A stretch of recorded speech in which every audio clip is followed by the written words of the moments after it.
Olá, está começando a Granja na TV. Eu sou Thaís Dávila e essa é a sua conexão diária com o agronegócio.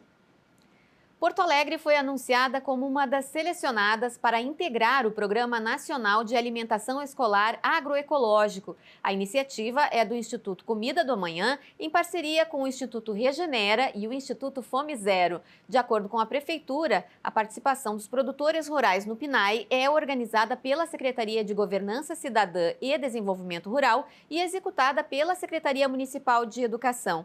Ainda segundo a Prefeitura, a participação no PNAE agroecológico vai garantir acompanhamento técnico e consultoria para qualificar as ações integradas e garantir os impactos positivos na nutrição da comunidade escolar.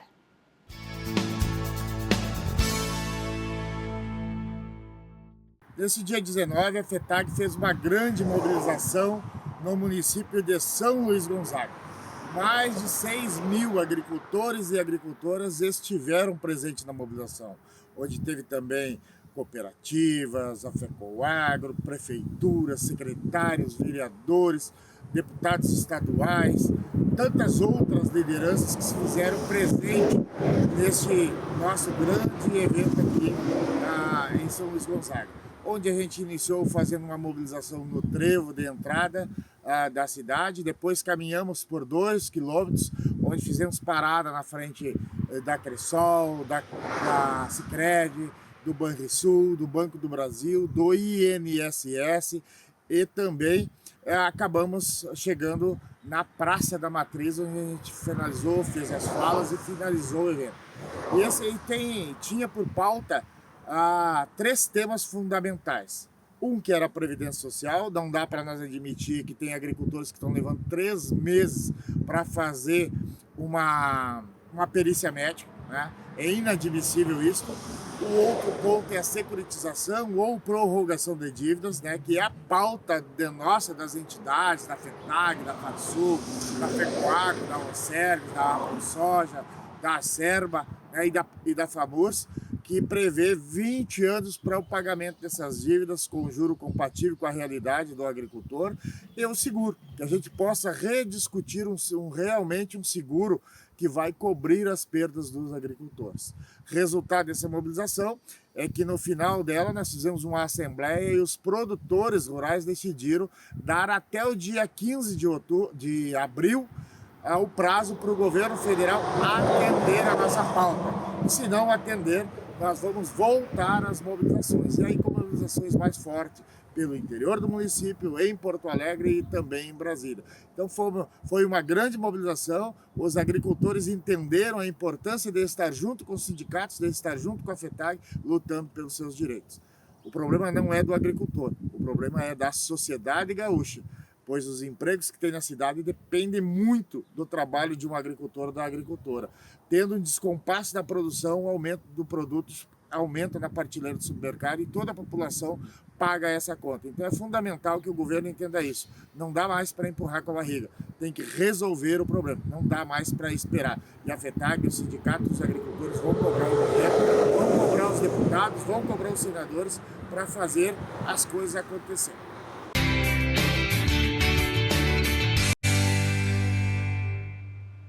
A super safra de grãos é uma das apostas do governo federal para aliviar o preço dos alimentos. No entanto, um outro problema velho conhecido do setor precisa ser enfrentado: o gargalo logístico. No Mato Grosso, o maior produtor brasileiro de soja, por exemplo, o preço do frete subiu 62% entre janeiro e fevereiro. Para entender o problema, eu converso agora com Tiago Guilherme Pera, que é coordenador na Escola Superior de Agricultura Luiz de Queiroz, da Universidade de São Paulo. Tudo bem, professor? Olá, tudo bem? Bom, falando um pouquinho desses números aí do frete no Brasil, no momento de safra é normal que haja uma elevação nos preços, mas esse percentual tão elevado é algo que vocês estavam esperando? Sim, na verdade, a gente esperava um número alto aí, expressivo no aumento no frete este ano. Na verdade, esse ano a gente observa em níveis recordes, né, de preço de frete.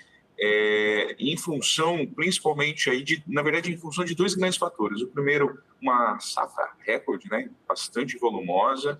A gente viu aí alguns estados com problema de colheita, atrasou ali a colheita por conta das chuvas. Isso acabou demandando muita atividade de transporte no país, sobressaindo aí o lado da demanda, isso pressionou bastante aí os níveis de preço de frete no Brasil. E o segundo fator é que a gente inicia o ano de 2025 com um preço de óleo diesel bastante elevado, né? Lembrando que o óleo diesel é o principal componente de custo de transporte, representa quase que 50%, né, dos custos de transporte no Brasil para as longas distâncias, né? Então, esses dois fatores culminaram nesses elevados níveis de frete que a gente tem observado nesse ano. Associado a isso, também existe a questão da armazenagem, né? O Brasil esse ano está com uma capacidade de armazenagem em relação à sua produção entre 60% a 70%, né? É um nível relativamente baixo, então as grandes regiões de produção que possuem um baixo nível de capacidade de armazenagem não tem o que fazer, vai ter que fazer o escoamento, ou melhor, vai ter que fazer aí o estoque sobre rodas, né? Demandando um caminhão, não tem como guardar toda essa soja, né, para ser comercializada, escoada aí ao longo do ano. Então isso acaba gerando picos de demanda no sistema. Bom, a gente viu os números aí, o levantamento da Exalc Log, que trazem aí janeiro, fevereiro, com Mato Grosso aí com uma alta de 62%, já em março apresentando uma pequena redução, né? Como é que está esse fluxo aí? Você acredita que possa haver uma queda maior aí nos próximos meses? Até porque eu acho que lá no Mato Grosso já passou o pico da colheita, né?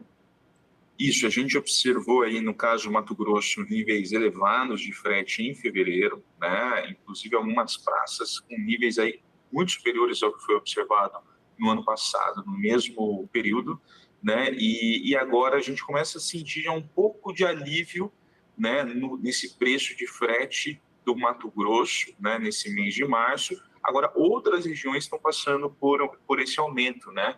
Então, essas variações estão sendo sentidas em outros estados. Então, de fato, nesse pico de escoamento, falta caminhão no Brasil. O frete está bastante elevado, né? A produtividade operacional do transporte tem sido bastante questionável, né? E muitos caminhões em tempo de parada aí nos portos e nos terminais, isso acaba reduzindo a oferta útil de caminhão no mercado e só proporcionando um cenário de aumento de frete. Pensando em termos de perspectiva, né, a partir de abril a gente já começa, a nossa expectativa é que tenha uma aliviada nesses níveis de preço de frete, mas, né, em julho, agosto, esse frete volta a subir, né, porque ali nós temos o milho segunda safra, né, com uma produção também que promete um grande volume, né, então muitas regiões precisam escoar, limpar aí os seus armazéns, né, com soja para poder colocar um milho segunda safra, né, girar o seu armazém. Então isso vai gerar um novo pico, né, de frete aí nesse ano, por volta de julho e agosto. E é um desafio que o produtor brasileiro e as cerealistas, enfim, precisam enfrentar, mesmo que haja uma mudança no modal aí, por exemplo, um maior investimento em ferrovias, que se trata muito sobre esse tema há muito tempo, e até mesmo hidrovias, né? A armazenagem não respondendo não adianta muito, né, Tiago? Isso, exatamente. A gente observa uma situação no Brasil bastante preocupante em termos de infraestrutura logística como um todo, tanto de transporte quanto de armazenagem, que os nossos níveis de produção, os nossos níveis de exportações estão crescendo muito, né, no setor do agronegócio. E a infraestrutura não está acompanhando esse nível, né, e isso acaba sendo bastante desafiador para um ano onde nós temos aí um cenário de grande volume demandando essas atividades, demandando essas infraestruturas, né? Então, é desafiador, né? Nós precisamos investir mais, principalmente em ferrovias, hidrovias e na capacidade de armazenagem, né? Então, o que a gente vivencia hoje já é um cenário conhecido, né? Ninguém foi pego de surpresa, né? Pelo contrário, já é algo que o Brasil conhece muito bem. Agora, quando a gente tem uma super safra, isso mostra as fragilidades que nós temos no nosso sistema logístico. No ano passado teve uma safra menor aí no centro do país por conta do clima e ainda assim houve problema. Esse ano, com uma super safra, o desafio fica ainda maior. Agora, voltando um pouquinho aos números dos reajustes de preço de frete, no mapa elaborado pela Exalc Log, O Rio Grande do Sul está no mês de março aí com 15% de alta no preço dos fretes. A gente fala aqui do Rio Grande do Sul, por isso o interesse maior. Como a safra do Rio Grande do Sul ainda está em período inicial, você acredita que esse número possa mudar por aqui ou há algum motivo para o número de reajuste no Rio Grande do Sul ser menor do que o restante do país? Não, não. Então, o Rio Grande do Sul está no início aí da sua colheita, né? Então, é bem provável que nesse mês de março, final de março, esse número já suba do frete, né? Abril aí marque talvez o seu pico no estado, né? Então, basicamente, a gente vê esse efeito sistemático acontecendo nos estados conforme tem a evolução da colheita, né? E esse momento de colheita é o momento que alguns chamam de guerra de frete entre os estados, né? Então, quem começa a colher antes demanda mais transporte, é mais bem servido inicialmente. Aí, depois disso, né, conforme você tem o ingresso de outros estados colhendo, cada um vai demandando cada vez mais caminhão e o preço do frete vai subindo, né, gerando uma concorrência entre os estados ali para uso desses caminhões, né? Então, é bem provável que o Rio Grande do Sul tenha um aumento considerável de frete aí ao longo das próximas semanas, em função do avanço da sua colheita. Bom, a gente conversou essa semana com o pessoal da Argos sobre a questão do biodiesel no diesel, que havia um pedido aí das distribuidoras para que se suspendesse a adição do biodiesel no diesel, na expectativa de gerar uma queda nos preços, claro, por outros motivos, mas que acabaria gerando uma queda nos preços neste momento, né, para o diesel na bomba para o consumidor. Você acredita que isso, em termos de frete, pode fazer alguma diferença caso essa suspensão da adição do biodiesel seja efetivada? Não, não. Hoje, basicamente, o que a gente vê, o fator mais imperativo na formação do frete no atual momento, diz respeito aí especificamente à demanda de transporte, né? Então, qualquer variação aí que a gente observa na demanda de transporte, que vem da produção de grãos no Brasil, isso traz variações bastante expressivas no preço do frete, né? Então, aí a questão de aliviar pelo lado do diesel, pode ser que no médio prazo isso possa fazer sentido, mas não vai trazer grandes variações. Para a gente ter uma ideia, para cada variação de mais ou menos 10% no preço do diesel, para rotas de longas distâncias, isso pode reduzir por volta de 4 a 5% o custo total de transporte, né? Só voltando um pouquinho na questão do Rio Grande do Sul, você falou que, né, acontece essa guerra aí. Quando pode ser o pico aqui no Rio Grande do Sul e quanto por cento se esperar? Tem uma projeção? Não, não. Bom, a gente pode atingir picos aí no Mato Grosso em termos de variação No Rio comparando Grande do Sul? Desculpa, a gente pode observar aí para o Rio Grande do Sul, né, comparando em relação ao início de janeiro, fretes atingindo aí 30% a 50% ao que estava em janeiro. Ainda nesse mês de março, talvez propagado aí em abril também.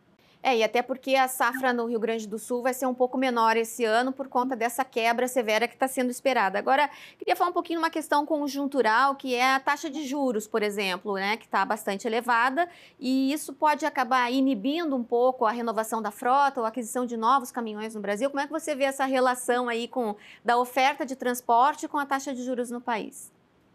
Tá? Então, na verdade, é o seguinte, quando a gente fala em taxa de juros, ela gera aí dois efeitos para a logística, né? O primeiro efeito é que o aumento dessa taxa de juros encarece o custo do capital, né? E, consequentemente, basicamente, na logística, a gente tem muitos ativos rodando que tem um custo fixo bastante elevado, como até mesmo o caso de um caminhão, né?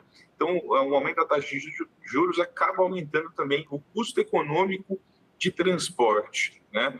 Lembrando que o Brasil tem uma lei, né, a 13.703, que define aí o piso dos pisos de frete no Brasil. Então, toda contratação está sujeita a esse piso de frete. E uma variável que afeta aí esse piso, né, é a taxa de juros, né? Então, esse eu acho que é um importante fator aí a ser considerado. E o segundo fator na questão relacionada a juros é que, basicamente, isso também acaba inibindo mais investimentos na área de infraestrutura como um todo, né? Então, basicamente, os gestores, aí, os tomadores de decisão, os grandes investidores, eles acabam escolhendo investimentos que são mais atrativos, né, que têm um potencial de retorno maior e acabam inibindo investimentos em regiões que não têm um grande volume, né, também trazendo impacto nessa questão de renovação de frota, né, isso também pode surtir efeitos em mudanças de juros aí que podem afetar também a situação de armazenagem, né, lembrando que hoje nós temos um déficit de armazenagem no Brasil que precisa ser sanado, e esse custo do armazém é elevado, e a taxa de juros aí acaba trazendo um impacto também aí nessa decisão de construção de infraestrutura de armazenagem. Bom, para a gente encerrar, Thiago, a gente abriu aí a nossa conversa falando sobre a tentativa, a expectativa do governo de resolver um pouco a inflação dos alimentos com a super safra. Você acredita que essa expectativa possa ser frustrada em função dessa questão do frete? O frete, ele tem uma participação, sim, na questão do transporte, desculpa, o frete tem uma participação, sim, na questão aí do preço final dos alimentos, aí depende muito de que tipo de produto a gente está falando. Alguns têm uma participação mais elevada, né, do transporte, da logística no preço final do produto, outros não tanto assim, né? Eu acredito que sim, a super safra, ela aumenta consideravelmente a oferta de alimentos esse ano, isso pode trazer uma aliviada nos preços aí. Agora, a logística pode ser uma pedrinha, né, no sapato aí, de alguns produtos, né? Então, a depender aí das distâncias percorridas e dos produtos que estão sendo analisados. Tá certo. Então, Thiago Pera, da Exalc, muito obrigada pela participação e até a próxima. Joia, até a próxima. A Granja na TV faz um rápido intervalo, em seguidinha a gente volta com mais informações. Até já.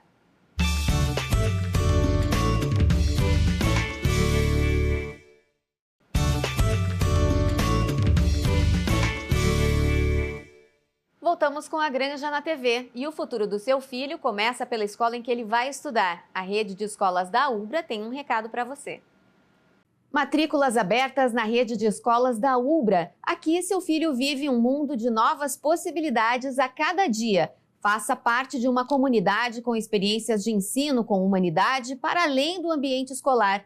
Aqui você encontra atendimento individualizado, valorização do esporte em todos os níveis de ensino, ênfase na língua inglesa, iniciativas e projetos inovadores. E ainda conta com aulas de robótica, educação tecnológica e cultura maker, além de desenvolver em nossos alunos uma mentalidade empreendedora. Tudo isso com preparação para vestibulares e Enem inserida no dia a dia, durante toda a jornada do aluno. Acesse ubra.br/escolas e agende sua visita agora mesmo.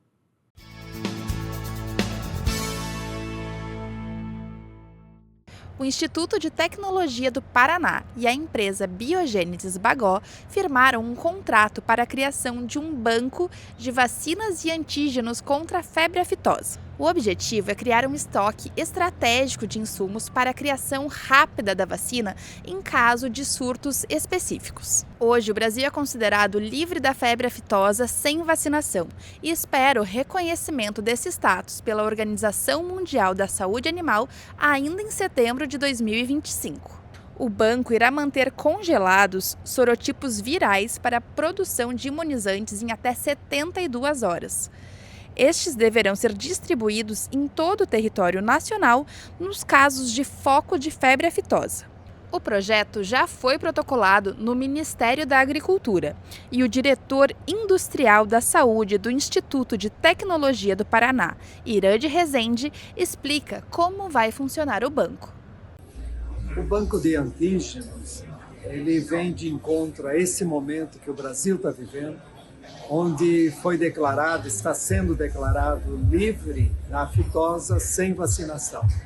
Então, o banco de antígenos é uma prontidão que estaria à disposição do Brasil para algum caso de foco de aftosa nesse status novo que o Brasil vai passar a viver a partir de agora.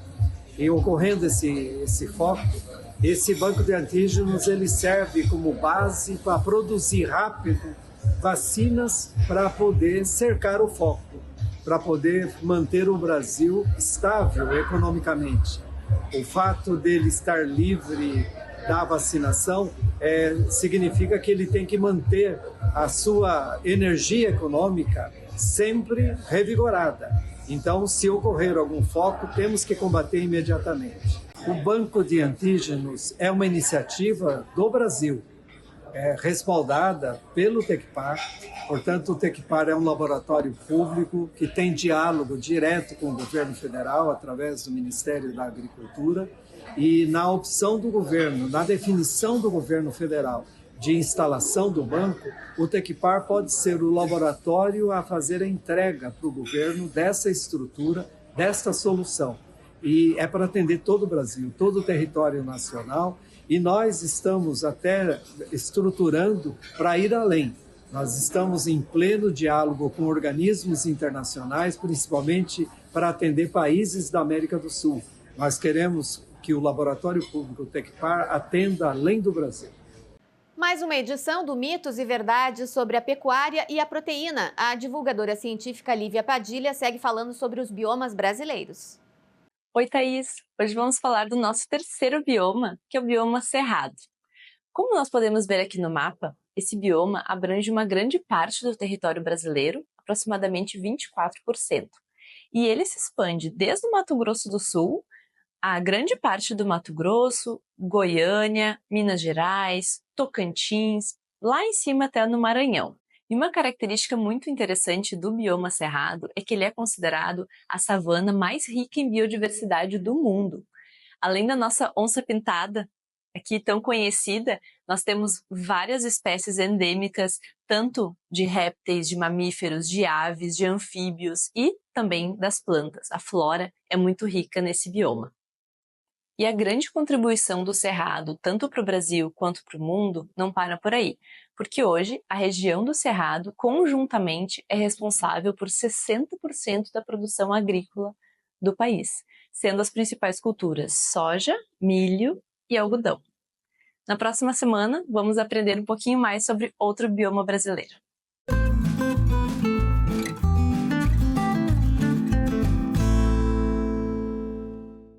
A semana passada foi de Expo Direto e os estudantes do curso de agronomia foram à feira em Não Me Toque. O nosso produtor Giovanni de Oliveira foi conferir como foi a experiência dos alunos. Olá, Thaís. Ano passado, na Expo Inter, nós conversamos com os professores e estudantes na feira. Esse ano mal começou o semestre e os estudantes de agronomia e veterinária já foram para a Expo Direto. O professor Fernando Pfeiffer vai nos contar como é que foi essa experiência. Professor, foram estudantes de um semestre, foram de todos os semestres, como é que foi? Bom, Giovanni, obrigado pela oportunidade novamente, né? Foram estudantes de todo o semestre da agronomia e do curso de veterinária também. A gente conseguiu um ônibus com a direção acadêmica, né? Então, para nós foi muito importante essa troca de experiências e conseguir levar os alunos para a primeira feira do ano, né? E os nossos alunos já estavam presentes lá. E como é que funciona na feira? Que aproveitamento os alunos têm? O que eles aprendem lá? Bom, como é uma das maiores feiras do agronegócio em termos mundiais, né, a Expo Direto é muito importante nesse sentido, então os alunos conseguem aproveitar o que a gente passa em prática e teórica em sala de aula, eles conseguem ver em loco, né, máquinas, sementes, tecnologias, né, que a gente muitas vezes em sala de aula fica um pouco difícil de explicar para eles, mas lá a gente consegue interação com os próprios produtores e fabricantes, né, então eles têm um aproveitamento muito melhor do que a gente passa para eles. E o senhor já chegou a conversar com algum estudante, de repente até na volta, ver qual é o feedback que eles trouxeram, o que eles gostaram mais da feira? Bom, é muito interessante porque eles vão lá com a cabeça completamente aberta para tudo, né? Eles querem ver novidades e muitos vêm de lá com cartões, né, de empresas, cartões de pesquisadores, né, cartões de fabricantes de máquinas e implementos, justamente para oportunizar para eles estágios, né, oportunidades que eles possam passar alguns dias, algum período na própria fábrica, né, de implementos, de insumos, e isso faz um canal muito legal da universidade com as empresas, isso vendo um futuro também nisso aí, né? Então eles conseguem até projetar uma questão de estágio, primeiro emprego. Então a feira, além da parte comercial, que para nós não tem um interesse muito direto, nós é mais a parte da pesquisa, da inovação, da educação, né? Mas isso proporciona para os alunos também essa oportunidade. E para o senhor, né, enquanto professor, enquanto pesquisador, o que lhe chamou a atenção na Expo Direto? Bom, todo ano a Expo Direto é sempre novidade, sempre, né? Então a gente sempre tem máquinas inovadoras, questão de tecnologia de aplicação, questão de sustentabilidade, né, eficiência de sistemas de produção. Então, para nós, todo ano a Expo Direto nos brinda, né, com essas tecnologias, né, que fazem com que o produtor tenha um custo menor de produção e muitas vezes também, né, o ambiente agradecendo, né, essa tecnologia que beneficia o ambiente. Eu abri o nosso quadro falando, né, sobre ano passado na Expo Inter. Esse ano o semestre mal começou, ainda estamos em março, né, o pessoal já foi a campo, já foi na Expo Direto. Isso é uma tendência agora no curso de agronomia e também no curso de veterinário da UBRA? Isso, como nos foi prometido ano passado, né, a gente está com carta branca para levar os alunos para as feiras. Agora nós fomos à Expo Direto dia 14 de março, dia 28 de março nós vamos para a Expo Agro Afubra, em Rio Pardo. Então, de novo, a lista já está cheia do ônibus, né, então os alunos gostaram da primeira experiência e a gente pretende agora esse ano todo, o que tiver de feiras dentro da nossa região aqui, da nossa possibilidade, a gente vai levar os alunos porque é uma oportunidade ímpar para eles. Perfeito, professor, muito obrigado, parabéns pelo trabalho. Thaís, o Fala Professor de hoje fica por aqui, até a semana que vem. Obrigada, Giovanni. A Granja na TV de hoje fica por aqui, até amanhã.